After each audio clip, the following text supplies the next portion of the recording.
కవితకు ఈడీ నోటీసులు. Delhi liquor scam case విషయంలో మరోసారి నేడు విచారణకు హాజరు కావాలని స్పష్టం. పండగ పూట షాక్ ఇచ్చిన దర్యాప్తు సంస్థ హాజరు కాలేనని ఈడీకి ఎమ్మెల్సీ రిప్లై. అంటే ఈడీకే కవిత గారు కూడా ఒక లెటర్ పెట్టిరు.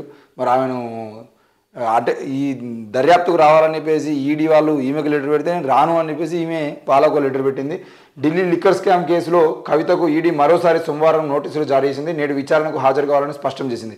అయితే ఈ ఎలక్షన్లకు సంబంధించిన విషయంలో ఎలక్షన్లకు ముందు ఈరోజు మళ్ళీ కవిత గారిని ఇరికించాలనే ప్రయత్నం. ఎందుకంటే ఆ లోక్సభ ఎన్నికల కన్నా ముందు ప్రతిసారి, అంటే అసెంబ్లీ ఎన్నికల కన్నా ముందు ప్రతిసారి ఈడీ నోటీసులు ఇవ్వడము, అంటే కేవలం ఇక్కడ కవిత గారికి అక్కడ ఢిల్లీలో ఉంటున్న ఆమ్ ఆద్మీ పార్టీ నాయకులకు అరవింద్ కేజ్రీవాల్కి నోటీసులు ఇవ్వడము, బెదిరించడము, ఆ లిక్కర్ స్కామ్కి సంబంధించిన విషయంలో విచారణ చేసినాక కూడా వాళ్ళు చెప్పాల్సింది చెప్పినాక కూడా మళ్ళీ వాళ్ళని ఇరికించడానికి ప్రయత్నం చేయడం జరుగుతూనే ఉన్నది. సంక్రాంతి పండుగ పూట ఎమ్మెల్సీ కవితకు ఈడీ బిగ్ షాక్ ఇచ్చింది.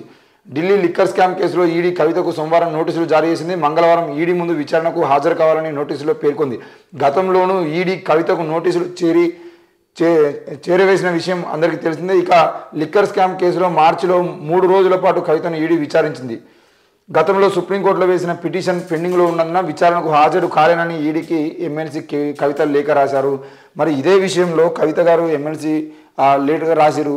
ఎందుకు అసెంబ్లీ ఎన్నికలకు ముందు అంతమంది మొత్తుకుంటా ఉన్నా కూడా ఎందుకు బీజేపీ దాని మీద విచారణకు సంబంధించిన విషయంలో ఆమె తప్పేమని ఉండేది ఉంటే నిరూపించడానికి ప్రయత్నం చేయకుండా మళ్ళీ ఇప్పుడు ఎలక్షన్లకు ముందు, అంటే ఎలక్షన్లకు ముందు రేపటి రోజున నిజామాబాద్ ఎంపీగా ఆమె నిలబడితే ధర్మపురి అరవింద్కి సంబంధించిన విషయంలో కానీ ముఖ్యంగా ఆమె ఎంపీగా నిలబడేటువంటి ప్రయత్నం చేసిందంటే తెలంగాణలో బీఆర్ఎస్ ఎంపీల స్థానాన్ని తగ్గించడం కోసం, బీజేపీ తన ఎంపీల స్థానాన్ని పెంచుకోవడం కోసం ఇక్కడ ఉన్నటువంటి ఎంపీలకు సంబంధించిన విషయంలో, ముఖ్యంగా ఎంపీ అభ్యర్థులకు సంబంధించిన విషయంలో ఎవరెవరైతే అభ్యర్థులుగా నిలబడేటువంటి ప్రయత్నం చేస్తారో వాళ్ళందరి మీద ఇంతకుముందు ఏమైనా కేసులు ఉండేదంటే ఆ కేసుల్ని మళ్ళీ ఇరికించేటువంటి ప్రయత్నం ఏమైనా చేద్దామా.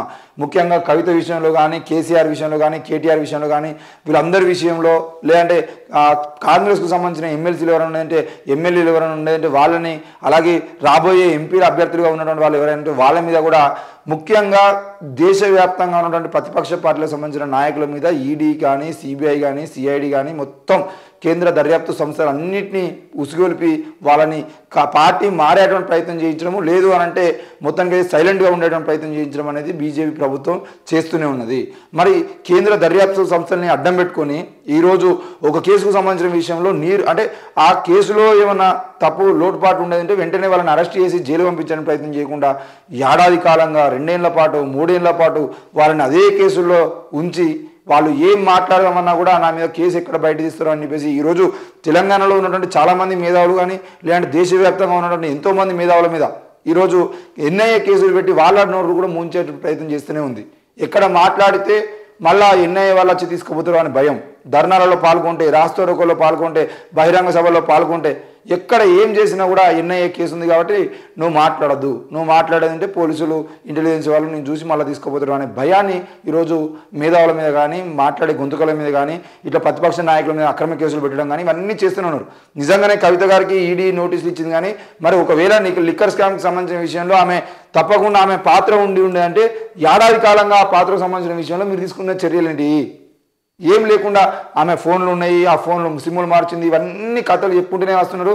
ఈ విషయంలో కాంగ్రెస్ పార్టీ చెప్పనుండో, రేవంత్ రెడ్డి గారు, రాహుల్ గాంధీ గారు చెప్పనుండో బీజేపీ బీఆర్ఎస్ ఒక్కటే అని చెప్పేసి, మరి దానికి నిజం కాదు అని నిరూపించుకోవడం కోసం మళ్ళీ మాత్రమే ఈరోజు బండి సంజయ్ కానీ, కేటీఆర్ కానీ బీజేపీ బీఆర్ఎస్ ఒకటి కాదు అని చెప్పేసి, ఎన్నటికీ కాదు అని చెప్పేసి మాట్లాడుతున్నారంటే అది నిజమని ప్రజలు నమ్మాలని చెప్పేసి మళ్ళీ ఓ నోటీసులు ఇచ్చి, ఆ నోటీసులు మళ్ళీ అది కూడా మార్చిలో, అంటే ఎలక్షన్లకు ముందు ఆమె విచారణకు హాజరు కావాల్సింది కాబట్టి ఆ మొత్తానికి అయితే ఎన్నికల ప్రచారంలో ఆమె ఉన్నప్పుడు ఆమెను ఇబ్బంది పెట్టడానికి ప్రయత్నం చేద్దామని చెప్పేసి ప్రయత్నం చేస్తుంటారు.